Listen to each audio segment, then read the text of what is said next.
talk to us a little bit about how do we work with our genes, because we may have listeners here who have found out that they have a genetic predisposition to maybe Alzheimer's disease or breast cancer or, any other, like you said, genes govern how we respond to carbohydrates. And so there may be some genetic markers like, hey, you're more at risk for diabetes.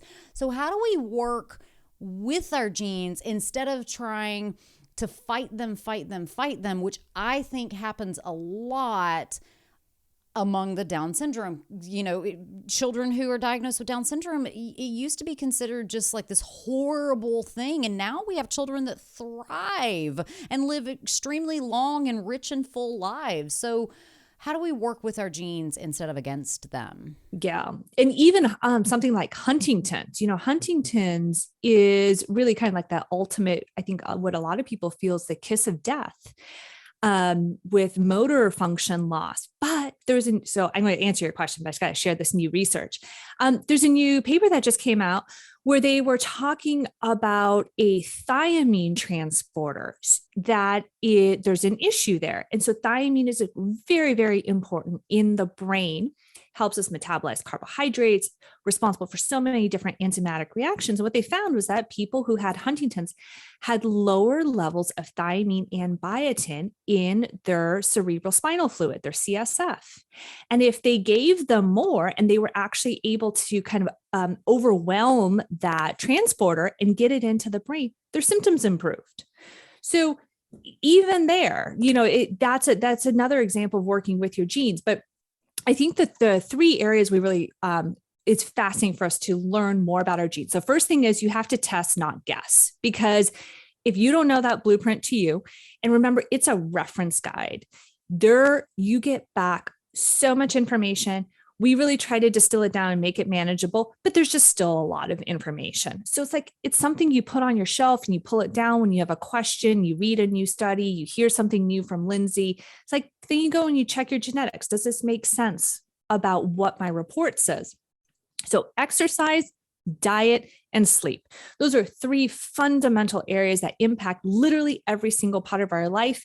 If you want to live well and have a good quality of life, those are the three areas you've got to have dialed in. But our genetics are going to tell us if we have fast or slow twitch muscles.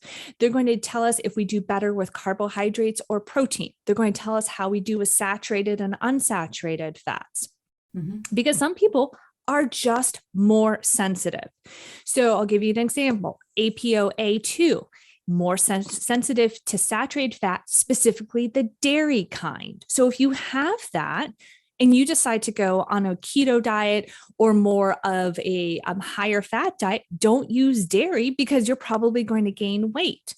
So it's like these little tweaks where this is working with the gene, because if you go, oh, this is great, I'm going to eat all this dairy and all this cheese, you're working against your genes. And now you're going to actually undo all that hard work. Mm-hmm. And then exercise, fast twitch, slow twitch, or are you more of an endurance athlete? So one of our first CEOs had fast twitch muscles, but he went out and ran marathons, didn't realize this. And so he ended up with shin splints all the time. Turns out he should have been sprinting. He should have been doing those HIIT type exercises. Meanwhile, there's me going 4-minute workouts. This is awesome. This works so much better. With 2 kids, come to find out I have all these endurance genes, slow twitch muscle fibers. So it's like me going out and doing a HIIT exercise isn't going to do a thing. And I was just kidding myself. Mm-hmm. So it's getting that type of information is really going to help you make more thoughtful choices, because now you have a lens that you can always ask the question, does this make sense for my genetics? Does this make sense for my blueprint? Because if it doesn't, it's probably going to undermine what you're trying to do. Mm-hmm. So talk to me a little bit about, like, you call it gene style. What is a gene style? It was a term that we came up with because everyone has a different, like a fashion sense, right? You can always point, especially for women, like they have a certain way of dressing. And I remember in pharmacy school, like Lindsay was the best dress. Oh, thank you. Ever. Now it's like yoga pants or it's not happening. Thank you. I appreciate that. And pharmacists in general, if you are in a hospital and you want to find the clinical pharmacist, you find the best dressed person on the floor because we're all wearing regular clothes. I don't know why pharmacists never adapted wearing scrubs. Like, why did we not go that route instead of high heels all day? But that is a story for another podcast. Different story. So like I could talk to friends and people would be like, oh yeah, Lindsay always dresses this way. Well, that was Lindsay's fashion style.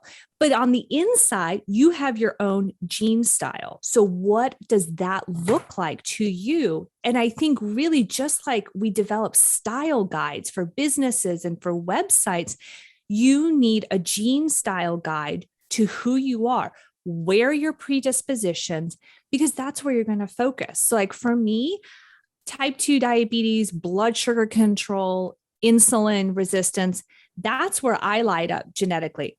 Autoimmune conditions, there's nothing. And if you look at my family history, it completely supports it. Mm-hmm. So for me, I know like intermittent fasting, watching the carbs, not eating after 6, it's really important because it's not just good for my body, but it really works with my genes and my gene style. Mm-hmm.